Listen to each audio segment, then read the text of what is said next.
Good afternoon and welcome to everyone. Welcome to this launch of the State of the World Population Report 2025. My name is Christine Lutringer. I'm the Executive Director of the Albert Hirschman Center on Democracy here at the Graduate Institute.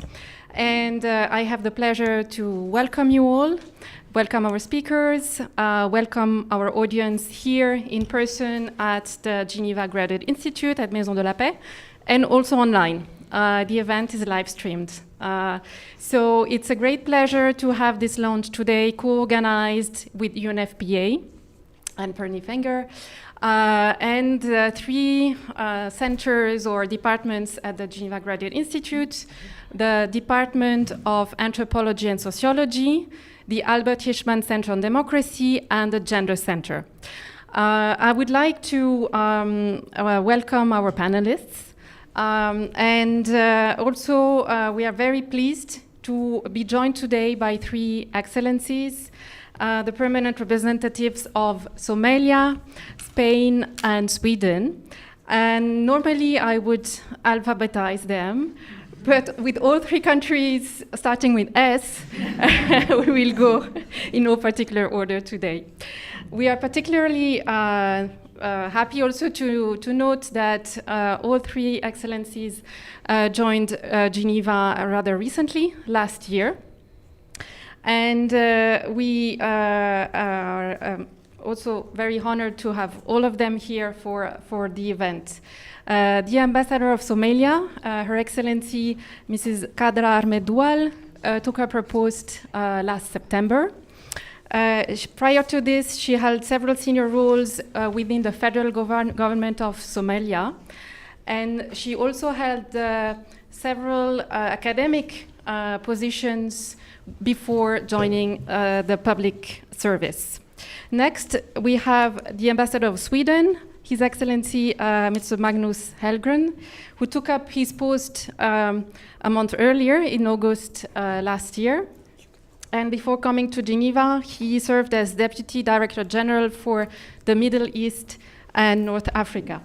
And finally, the Ambassador of Spain, His Excellency Mr. Manuel Gomez Martinez, who took up his post in July last year. And prior to this, he served as Spain's ambassador to the Russian Federation since November 2021.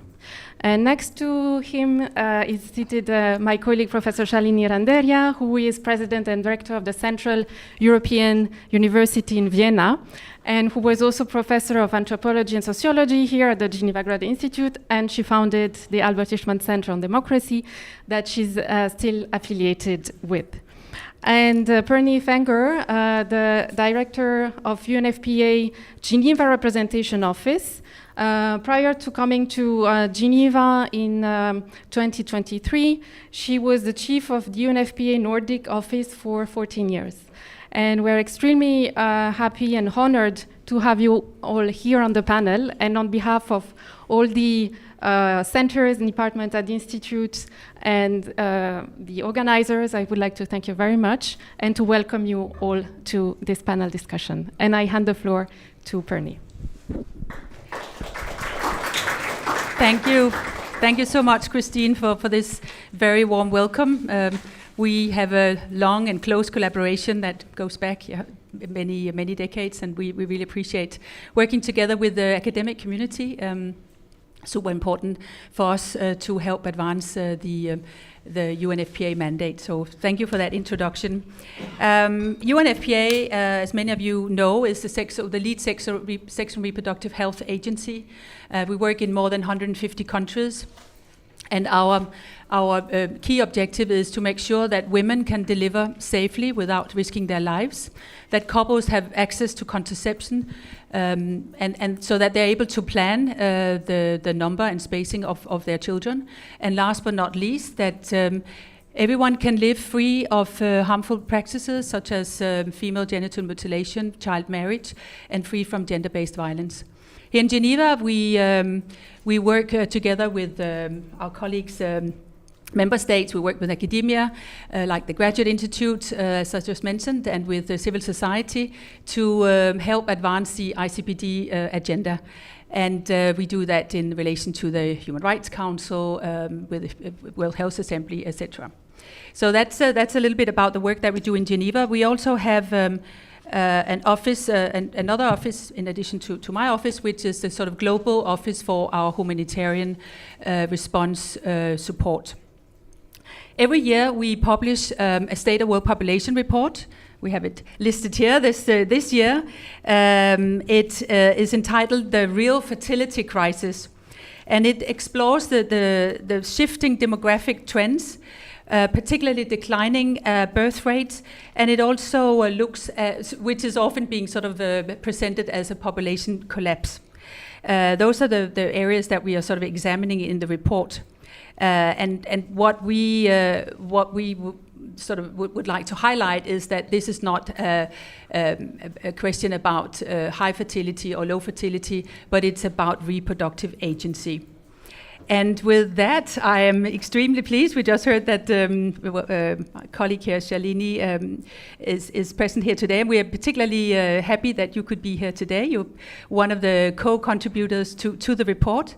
So we could not wish for anyone better than yourself to give us a sense of what is the focus of and the findings in this report. Over to you, Shalini. Thank you very much. Let me begin by saying that the report was launched and released yesterday in Nairobi. So it's fresh for everybody else probably who has not read it. So I'm going to summarize some of the main findings of the report. I was in a very privileged position. I've been external advisor to the UNFPA for the writing of this report. So we live in a world which is demographically extremely diverse. It's a rapidly changing world, but it's a world in which, in my own years of academic life, concerns of overpopulation, which were the major demographic concerns for most countries in the world for over 20 to 40 years, have shifted today to concerns about depopulation, about shrinking populations, aging populations, and falling birth rates. Women have been held responsible for both. Women were always blamed for having too many children when the problem was defined as one of overpopulation. Now women are being held responsible for the fact that they are making lifestyle choices or that they are pursuing careers which make them unwilling to produce the number of children which would be needed to reach a replacement level fertility in many countries. So we want to change this message. We want to change it with changing the focus. So let me just quickly summarize first the message and then tell you what are the 3 new foci which we put into this report. So our main message this year with the State of World Fertility, State of World Population report is that reproductive health and reproductive justice need a holistic point of view with regard to childbearing and child rearing.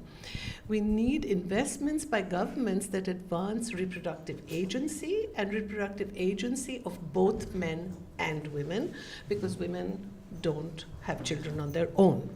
So what we do need is, regardless of the demographic profile of the country, what we need governments and international agencies to focus and invest on is reproductive autonomy, reproductive agency, free and informed choice under enabling conditions for family formation for all men and women. So this focus is important because only if you focus on reproductive agency will you be able to bring individual rights, reproductive rights, you will be able to think them and bring them together with societal well-being. The second message which we want to convey is that poorly designed policies actually are a hindrance. They are ineffective and they are costly, but they don't deliver any changes which are long-term and are also taking into account people's rights but also their needs and aspirations. So we've seen policies which set demographic targets and they can set demographic targets to reduce fertility or to increase fertility. Both of these policies have been ineffective in the longer term because they don't change attitude and behavior, and I'll just tell you in a moment what our survey results here show. But what we are making an argument for is, in fact, these kinds of policies are perceived by citizens as actually not taking their wishes, their desires, their rights into account. So actually they erode. Poorly designed policies also, apart from being ineffective and costly, they erode the trust between states and their citizens. So restrictions on access to contraception or on to family planning measures in order to increase birth rates is going to be counterproductive in the long run. People will perceive it as unwarranted interference in their intimate lives, in their family decisions. The third point, therefore, we want to make, and that's what the report is based on, is a very large survey, an online survey conducted by UNFPA and YouGov, especially for this report, because we want people to understand that you need to listen to the voices of those who will be bearing the children and caring for them. Young people. We need to listen to what they have to tell us about their aspirations, their wishes, their desires. So 14,000 adults were interviewed in 14 countries. These 14 countries are home to 37% of the world population. And we asked them about the ideal number of children that they would like to have. And then we asked them how many children did they have. And what we find, and that is the real crisis, is the gap between people's aspirations and the number of children they have. And this is an interesting thing, because what we find is an unfulfilled desire for actually being able to bring into the world the number of children that you would like to have. And that gap is something which needs to be addressed. The real crisis is in not addressing what people would like to be addressed. Now, why is there a gap? So we asked them, why are you unable to have or unwilling to have children? Some people said they don't want to have children. So something has changed in people's lifestyles, in their life choices. And I think that's something we just have to take for a fact. However, most people told us something which is very, very interesting, because you can remedy it through good policy. Most people told us that the reason they are unable to fulfill their desires or aspirations to have the number of children they would really like to have is for economic reasons. It's job insecurity, precarious conditions, inability to balance work and life, housing is unaffordable, childcare is unaffordable or not accessible. And these are things which government policies could really focus on if we want people to have the enabling environment that they need in order to have the number of children that they really would like to have. So the other thing we learned from the survey is a lot of people in the global north and global south brought up questions of restrictions to adoption, restrictions to IVF, restrictions to surrogacy, but they also brought up two very, very big questions. They said, one of the hindrances in realizing our aspirations for family formation is either the lack of a partner or lack of a suitable partner, but also lack of gender equality in the home.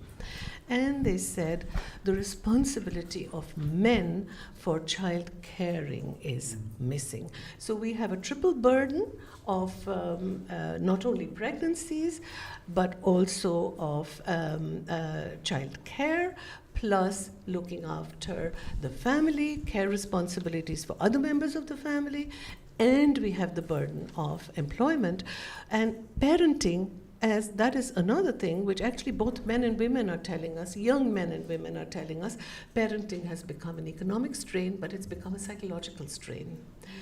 too much is being expected of parents, so you're putting pressure on yourself, and some of these pressures could be relieved by good, responsive policies. So I think what we are making a case for is responsive policies, responsive to what people want, and basically to advance reproductive agency and autonomy by addressing economic policies, health policies, gender equality policies, to provide the enabling conditions that people are asking for. So last point I'll make with regard to the report, it's a larger point in terms of UNFPA's own trajectory and background. There is nothing radically new in that sense in this report, because the report is, for those of you who have been following the debates on demography and development, it's in consonance with the ICPD. It's in consonance with the Cairo Conference on Population and Development, at which the program of action, which was agreed upon by all nation states, agreed on the importance of dropping demographic numerical targets for reducing, at that time, population, but instead of that, to put reproductive agency and reproductive rights and reproductive health at the center of our focus. So I think I'll stop there by saying, in one sentence, what we are advocating is the provision of enabling conditions for family formation and for creating societies which are welcoming of children and providing the conditions in which people can realize the choices and the aspirations that they have for the number of children they would like to bring into the world. It's that gap which needs to be addressed, and addressed urgently. Thank you. Thank you so much, Salini. It's very, very interesting and comprehensive. Was there any, I mean, you are so well versed in this on this topic, but having the fresh data from the YouGov survey, was there something that was sort of sticking out that you thought this was sort of new to me, sort of thing, or was it the trends that you have been thinking that was what you expected from the survey? Just briefly. Just very briefly, I think two things were interesting for me. I won't say they were complete surprises, but some of the statistics there were a surprise. One, what surprised me was the consistency with which in all countries, rich countries, middle-income countries, poor countries, in all countries, people were saying, it's the economic uncertainty which is affecting our family formation and childbearing. The other is something, because I've been teaching at universities for the last, I think, 47 years. So it didn't come as a surprise so much, but the fact that it does play such a major role here does come as a surprise, in which is young people all over the world are telling us that the uncertainty of their futures, the pessimism about their future, is affecting their decisions, their reproductive decisions. They are not sure about the world in which they will be bringing up these children. So it's not just about one's own economic condition or health condition, but it's, some people are saying, in this world in which climate change is not being addressed, there are such large questions of conflicts and wars and ongoing civil war, etc. And I think we will hear something from you about this, Ambassador. But I think a lot of people are saying that the general conditions of uncertainty and precarity and the pessimism about the future that goes with it is something which either is leading to people having fewer children, or some people deciding not to have any children at all. And I think we need to understand that to be able to address it. But that's not something a national government can address. It needs to be addressed on a global scale. So I think we have some pointers towards better national policies, and we have some pointers toward what UNFPA as a United Nations organization can do at a more global level. That's why we need intergovernmental solutions. So we're very pleased to have to introduce now I'm very pleased to introduce the panel now. So that's our little sort of intergovernmental space that we have created here. And I want to turn first to you, Ambassador, from Sweden, Magnus Hellgren. If we're looking at that you were just mentioning the YouGov, the big survey of 14,000 people being surveyed there, and Sweden is one of the countries that have been identified or has been selected. And if you look at the number, more or less half of the Swedish population would actually like to have 2 children, and that is now around sort of 1.4, 1.5. What do you think, from your perspective, can be done or is done in terms of trying to meet that desire for at least some couples to have a larger family? And also if you can maybe also allude to how you see a pushback towards gender equality having an impact on that. So over to you, please. Thanks. Well, thank you, Pernille and Shalini and the Institute for having us here. It's very timely, and I haven't had time to go through all the details in the report, I must confess, but thanks for sharing the main outcome. Well, I think the first point I'd like to make is that we're here in the UNFPA context. I mean, the HR, yes. Sexual reproductive and health rights are key to this, and those are individual rights. I mean, some governments, some countries have low birth rates, some have high birth rates, but the rights are individual, and no policy, population policy, or any consideration of population dynamics of a government can take precedence over their rights. So those rights are individual, and therefore the starting point must be to ensure that everybody, women, men, families, have full access to sexual and reproductive health and rights. But that also includes gender equality and of course, to the largest possible extent, the economic capability and autonomy. So what can be done to ensure what you call reproductive agency? Well, there are lots of policy options, but as I said, in the end, it's basically about for the governments to remove obstacles. There are legal policy barriers in many places that restrict access to essential SRHR services, access to modern contraceptives, safe and legal abortion, and of course education and modern education in this field. So removing obstacles is important.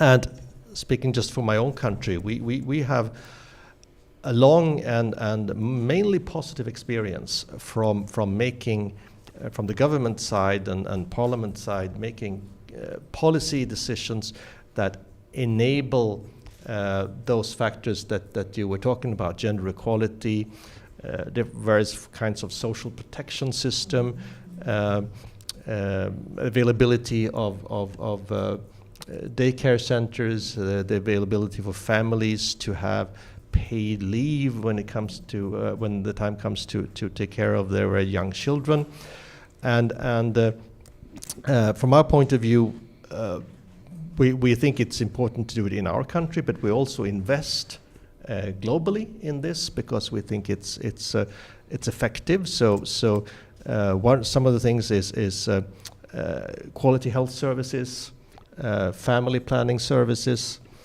training midwives. I know UNFPA is at key to this. You're a champion, and of course access to safe abortions. And I want to make the point because you mentioned the policy pushback that is actually there, but when it comes to abortions, at least to my knowledge, there is no evidence or no clear evidence indicating that, because nobody wants to see abortions. I mean, it's a consequence, it's a choice, but there's no clear evidence that restrictive policies or banning abortions reduce the number of abortions. But what we do know is that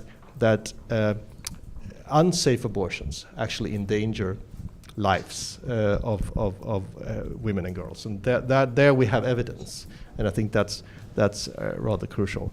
Ambassador, just one footnote on that. In fact, one of the kinds of evidence we are getting, anecdotal evidence, is banning abortion is counterproductive because when people know that they will not be able to have an abortion, even if they're carrying a child with severe genetic defects or something, then people decide sometimes to just remain childless, not get pregnant. So actually it has a negative effect on fertility.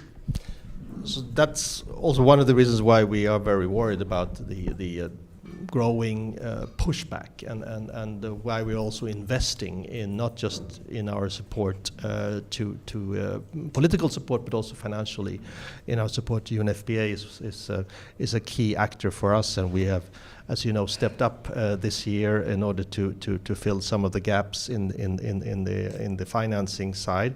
But it is important to mobilize both with financial resources and political engagement to push back the pushback, so to speak. Thank you very much, Magnus, and we definitely are very grateful for the decade-long. I think you have been supporting UNFPA since our inception, so we are extremely grateful for that. Thank you for those reflections and also the response, Alina. It was very good to point to. I will now turn to my dear friend, Ambassador of Somalia, and although fertility has dropped in Somalia the past years, it will still be sort of categorized as a high fertility country where a number of women and girls are struggling to exercise autonomy and of their own body, and also to prevent unwanted pregnancy. What do you, from your perspective, what do you think is done and also can be done more to support Somali women so that they're able to fulfill their reproductive agency? And again, as I asked Magnus about, was also if you have reflections on the pushback, if you see that it's become harder to uphold those rights for Somali women and men, for that matter. Thank you. I did kind of speed read the report, and one of the things that struck me based on my own identity and where I'm coming from is I would have liked to have seen more surveys done on majority Muslim countries, because I think that in itself would give you a different reading. Because in many of the Islamic countries now, and in the last 20, 30 years, in the 60s, it was many of the countries, whether it's Somalia, Egypt, were much more liberal countries and much more sort of Western-oriented. But the more that there's been conflicts and sort of turbulence in our regions, the more Islam has become more influential in the daily lives of individuals and families. What does that translate to is the dictation on how you behave and even on your family structures. So you see more and more multiple marriages, which wasn't so, it wasn't prevalent. It wasn't even the way of life in the 60s. But in the 2000s and above, you were seeing young men marrying 2, 3 women. And of course, that means you're having a lot of children. And then there's also the socioeconomic challenge, where in Somalia you're seeing more young people and having more children, but you're also seeing more hardships in the sense that 30% of our population is under the age of 30. So economically, Somalia has been kind of devastated after almost 3 decades of war and conflict, and job opportunities are not that prevalent. So the worry for us as a government is when you have such high birth rates and the economy is not picking up, that itself, from my perspective, especially I see it as a security risk, unless we find an economic avenue for the youth. So the impact of family structures, the impact of culture, and the impact of tradition on fertility, particularly in Somalia and many of the majority Muslim countries, is very, very high. There's still this bias against having girls, where mothers are sort of having to have multiple children in the hope that they have a male child, because it means so much to the tradition and the culture, and particularly their husbands. So they will even put themselves at risk if they have health issues to keep producing children in the hope that, they'll get a male child. So the preference of the male child hasn't diminished throughout the years. So that is also an issue. And also in the Western interventions in places that are highly influenced by religion, contraception is not just the answer. It's like there's infant mortality. There's also outreach and education, What is the risk to the mother if you keep having multiple children in unsanitary situations when you don't have the appropriate health facilities? So that also is a challenge. And then you have the Somali immigrants in the diaspora who have a whole different notion about birth, because when you're living in the West, how do you have a career? You're worried about it. If you have too many children, it'll impact your career.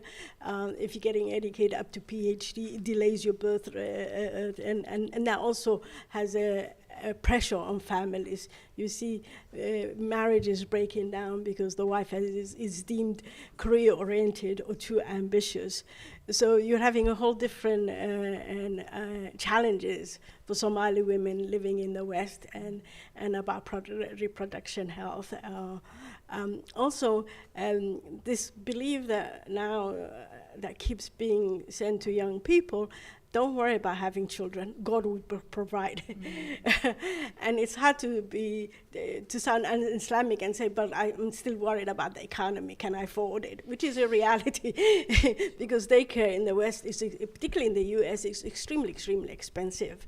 But at least in Somalia, you have the usual daycare priorities of having an extended family, your aunt, your grandmother, son. You don't have that luxury in the West. So I see economy, culture, religion, it really influencing reproduction and the ability for women to really determine how many children they really do want to have. And then also, particularly in immigrant lives in the West, is the pressures of immigrant life. Many marriages fall apart. So who's raising the children? Sometimes we have a high number of single women in the West of Somali origin. That also is a pressure. It's like, so what do you do? Younger people or younger women are deciding more and more marriage might not be the best thing for them, and because they don't want to be a single mother raising children in the West. They don't want to depend on government handouts. They want to have a career. Yeah. So the dynamics is really, when you look into it, it's not a simple question. There's just so many issues that are impacting it. And also the infertility is itself a problem, because in our society, women who are unable to give birth are ostracized, they're culturally not even looked upon as real women. So that itself has an enormous pressure, even though they can't tell if it's the woman or the problem or the man, but the stigma always falls on the women. So in everything related to reproductive, women carry a much heavier responsibility than men do. The report points to that in sub-Saharan Africa, the main reason why women seek or go to see a gynecologist is because of infertility, and only 2% are actually able to receive treatment in sub-Saharan Africa. It's a big challenge and a big stigma that not so many are talking about. So that's very important to raise. And so it goes back to also economics. You know, Somalia, a case of point, we don't have real appropriate health centers that deal with women's health. So that means families put money together and try to send them to India or Turkey or somewhere else. And even then, the priority for families is always give the men the majority of whatever finances they could pull together. So women are not being given the chance to even travel for health as much as they should be. Mm-hmm. Exactly. Yeah. No. Thank you for that very important and also very complex sort of situation to deal with. One of the countries examined in the or presented in the report talks about having a sort of a whole of government approach. So looking at both aging, looking at parental leave, looking at social security, etc. So have like a whole sort of integrated plan in terms of how can one address a reproductive agency. But it is complex, and the economy, as you very rightly put it, is not something you change from one. Thank you for those comments. Let me now turn to Spain, to the ambassador, Marcos. Together with Greece, Italy, and Romania, Spain has the largest difference between the actual and desired fertility level of women. And again, like I've done with your colleagues, I'd like to ask you what is or what can be done in Spain to address those issues, and again also, do you see a pushback to gender equality also having an impact on that gap? Well, thank you very much for your questions. And first of all, thanks to the Geneva Graduate Institute and the UNFPA, not only for inviting us, but also for your daily work, the work that you do. So thank you very much. I'm very happy to join this conversation because it just provides us an opportunity to renew our commitment to the agenda of population and development as a human rights agenda. And on the more global aspect, I think that we had the opportunity to get acquainted with the unedited version of the report. I think that what you described there is what we would call a crisis of reproductive agency, of reproductive autonomy. And this is happening at a massive scale in conflict areas. I think that any conversation now in Geneva has to start by just bringing to the room the situation in Gaza or in the Ukraine or in Sudan, other areas of conflict where the healthcare is under attack and the first victims are women that cannot get their health necessities attended to. Particularly Gaza, we think it's an outrageous example of what's going on. But beyond the areas of conflict, there's also, of course, a pushback. All narratives are resurfacing. This idea of a family as a monolithical concept, framing this issue of gender equality as if it were a part of cultural wars. So we see this, let's say, hyper-conservative agenda resurfacing, and we are indeed very worried, and we think that we need to fight these trends with resolve. Now, turning to my own country, as you said, we have a very low fertility rate, one of the lowest in the world, 1.4, and the wishes of the women particular are far apart from what they can actually do in terms of their families they would like to grow. This is part of a huge demographic transformation.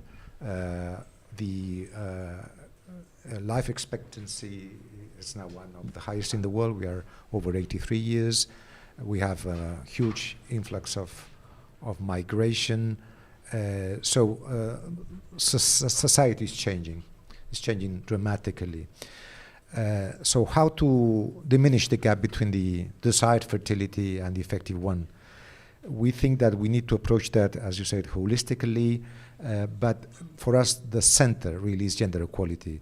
It has to be the core of these policies in connection with the expansion of the welfare state. Perhaps it's not fashionable today in this era of cuts and austerity, but we do feel that nothing can replace welfare state, the expansion of the welfare states.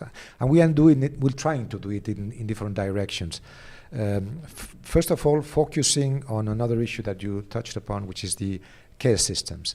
Indeed, the burden of care on women is still disproportionately high. It is having huge impact on professional careers, labor market, but it needs to be at the center of the necessary redistribution. We have taken some measures there, perhaps too modest, but one of them that we think might work is equal and mandatory paternity leave. So it has to be mandatory because otherwise the men would simply escape their responsibilities. Second, we are trying to ensure universal access to sexual and reproductive health services by addressing still existing imbalances. And in 2022, we passed a new abortion law expanding the guarantee of the right, and particularly including 16 and 17-year-old women, allowing them to make independent decisions without parental authorization.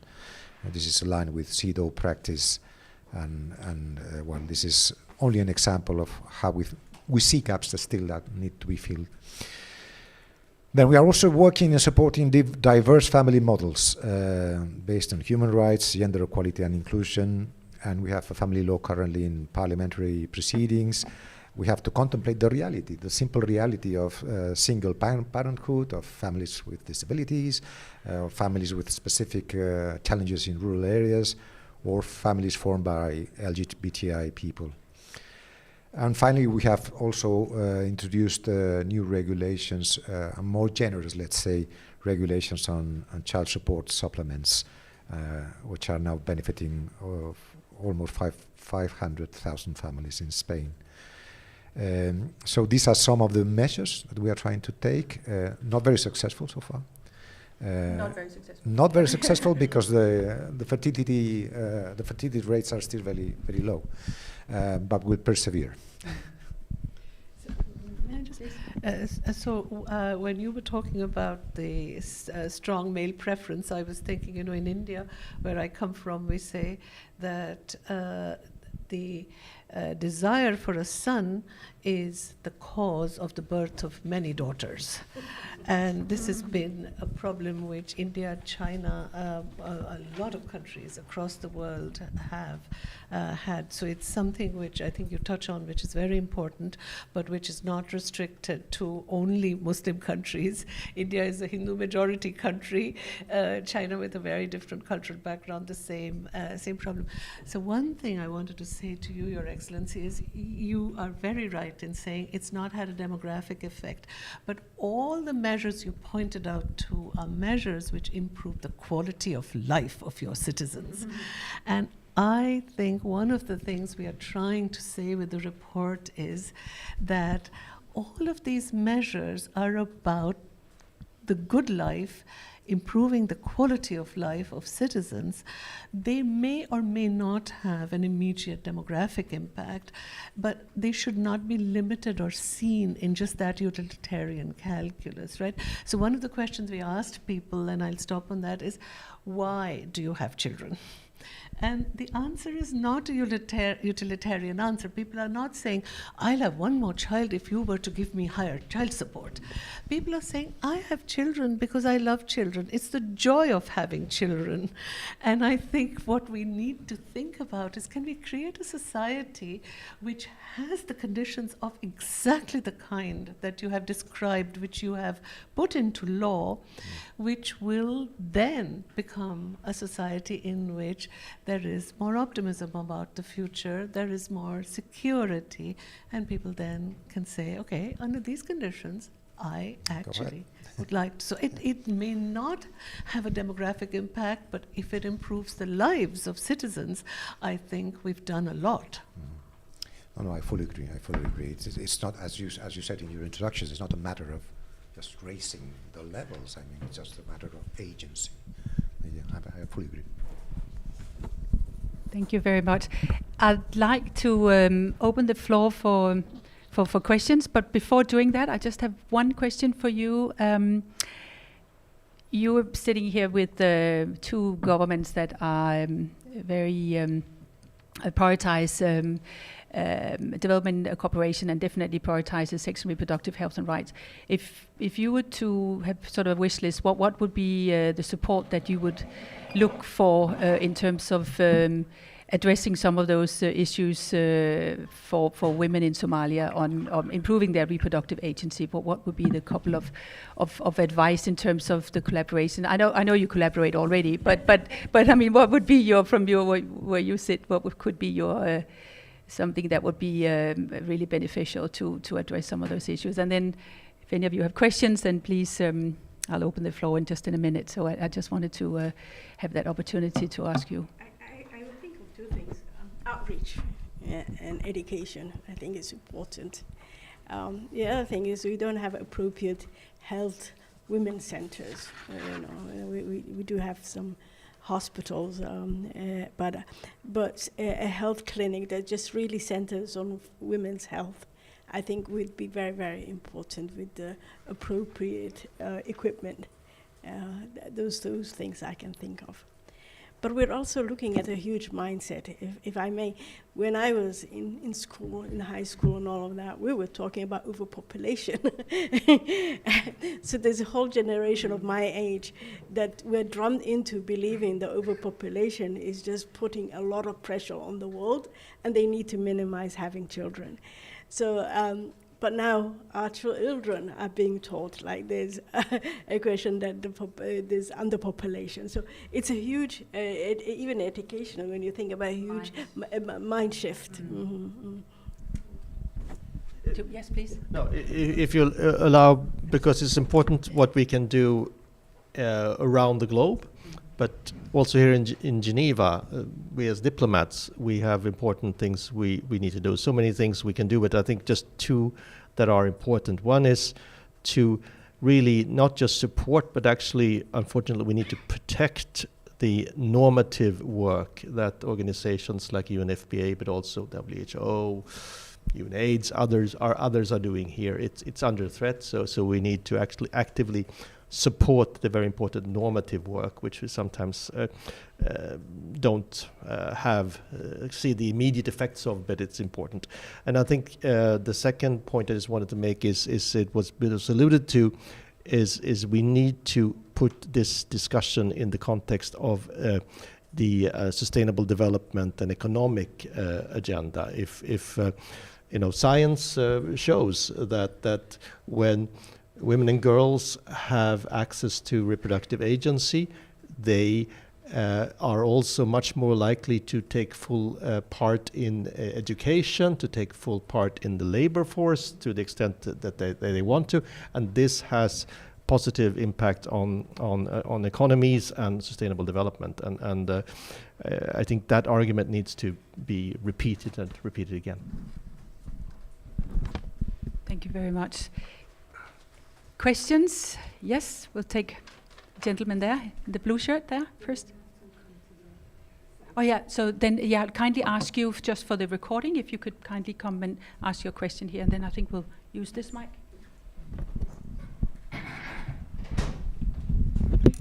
Thank you very much to invite me coming until here, and thank you for Graduate Institute Center to organize that briefing to discuss about this report.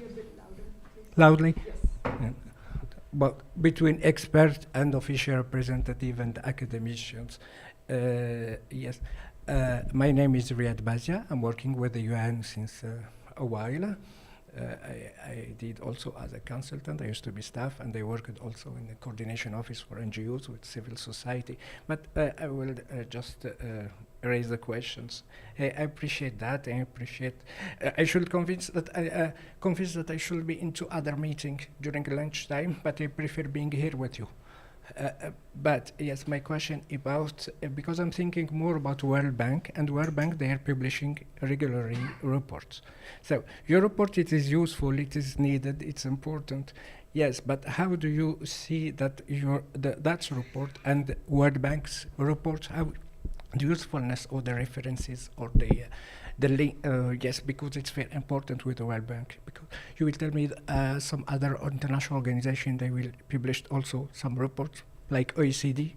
Those recent years they published yearly reports, and it is commented by in the media.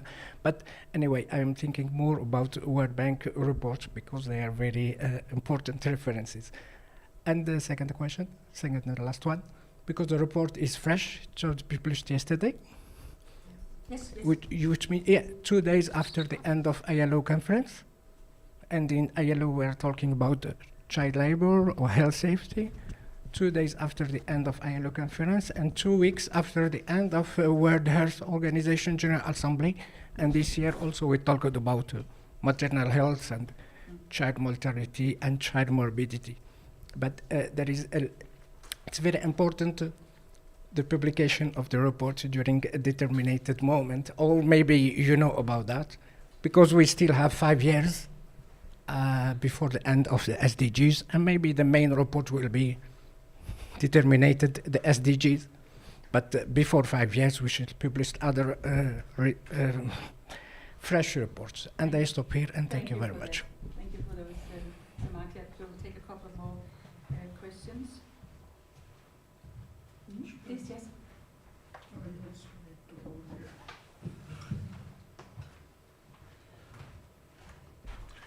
I'm a little puzzled with the title. I think the way it is presented is the decline in fertility is presented in a negative way.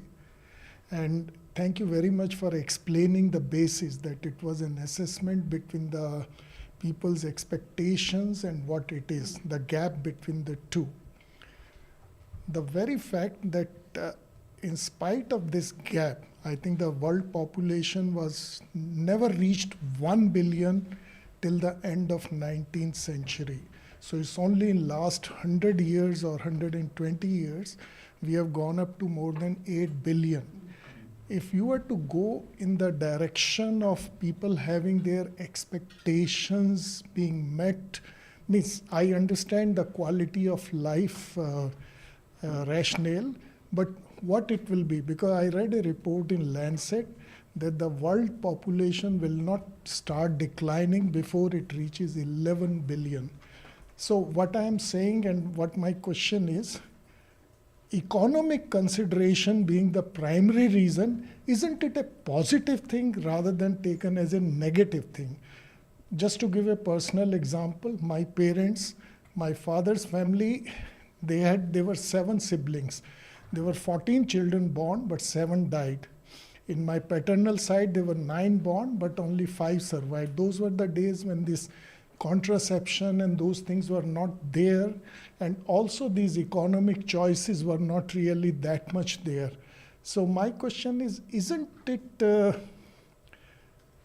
a wrong approach to present this finding in a negative way, rather than celebrating, okay, look, the world wanted to do this 50 years back, and we are on the right trajectory? I'm sorry, I'm asking a little difficult question, but if you find, okay, thank you. So we just take one more question, and then we can, yes, please. Hi, thank you. My name is Raquel. I'm a student here at the Graduate Institute, and my research focuses on feminist activism and in many cases how they are responding to the context in which they operate. And as we have some examples in the world, like the United States, Argentina, Ecuador, Peru, and other countries around that, it's often the governments, the administrations that implement what we call anti-gender policies. So I was wondering if the report sheds light on how to combat, how to address these policies that are coming from the institutions that, as you said, are the ones that are supposed to offer these responsive and holistic approaches to ensure that reproductive agency and rights are in place. Thank you. Thank you very much for those questions. I will open for comments from my panel colleagues here. The first reflection is that this is actually, there are many reports being produced, but this is actually the first UN report that deals with the reasons for low fertility. So in that sense, it's actually a very new approach to the sort of demographic trends and situations. So it has a sort of a new angle on or analysis of the situation.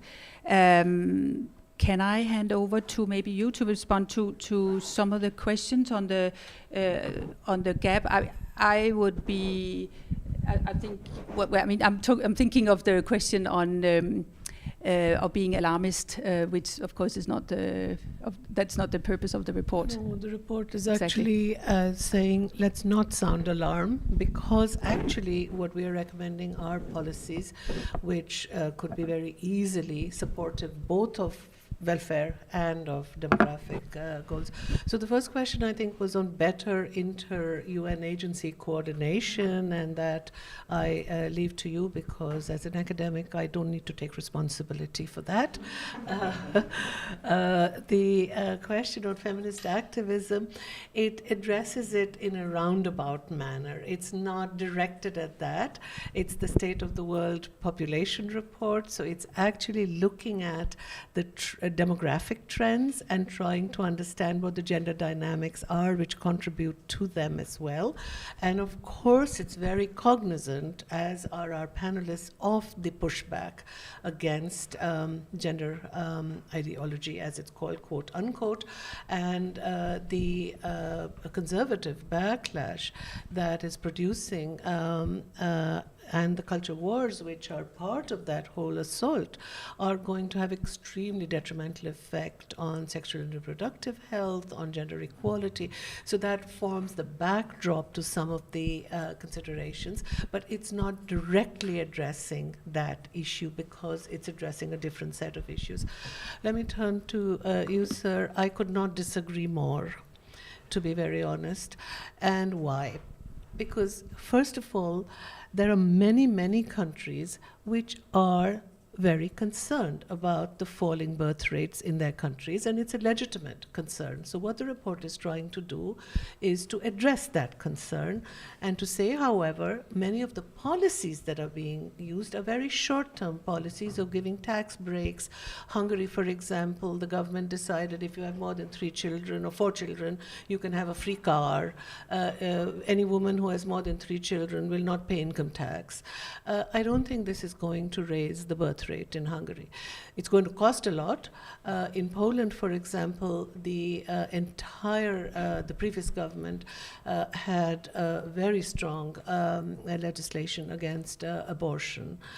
So these are the kinds of things which are not going to be conducive to the pursuit of reproductive agency. So I think that's number one. Number two, you have a larger question, which is if, in your view, a smaller world population would be a more desirable goal. I always ask the question, for whom is it a desirable goal? Because the question is, do governments or do any other agencies have the right to determine how many children I should have, more or less than what I want to have? Or is it not their obligation to give me the conditions of life in which I, as a free, informed citizen, can exercise my agency in whichever direction I want? So I don't think it's a question of setting goals either nationally or globally to say why a population of 8 billion or 10 billion or 11 billion is better or worse. You know, I often say it's like everybody's body weight. Nobody is happy that they have the optimal body weight. Some people think they need to put on weight. Some people, they think they need to lose weight. It's like that. There is no optimal population size for any country. The question is, what kind of population can countries sustain under conditions which are conducive to people's well-being. Now, the major point which is usually being raised is the ecological point, which says the earth doesn't have the carrying capacity for so many people. And I think this is a very misleading point because it ignores two very interesting factors. It ignores the fact that most rich countries are living beyond their own carrying capacity. They're using up agricultural products from the global south. They're using a lot of also labor power from other countries.